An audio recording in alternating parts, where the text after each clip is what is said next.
Tutto concentrato in una parola: solidarietà. Al via Run for Hope Massigen, la corsa che prende vita domani in tutta Italia con staffette regionali e con una raccolta fondi che andrà totalmente ad AIL, l'associazione italiana contro le leucemie, i linfomi e il mieloma. Noi lavoriamo per aiutare il reparto di ematologia dell'ospedale civile di Vicenza e i malati ricoverati che hanno bisogno, i pazienti, cioè tutto quello che gira attorno al mondo del reparto di ematologia di Vicenza.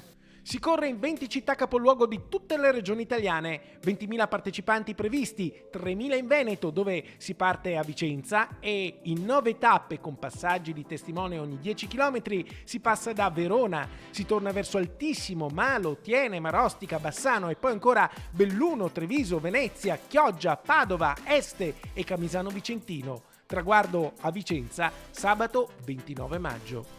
È un evento che viene fatto per accendere un faro sulla solidarietà.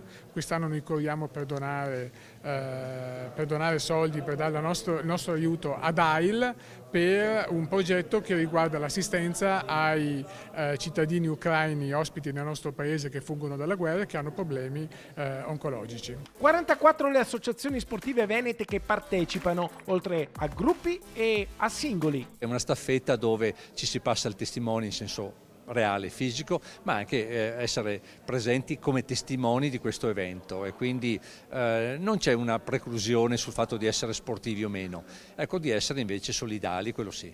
Tutti possono correre per la solidarietà attraversando i panorami del Veneto, del Vicentino, i luoghi, i monumenti sacri della storia, della cultura, della città del Palladio.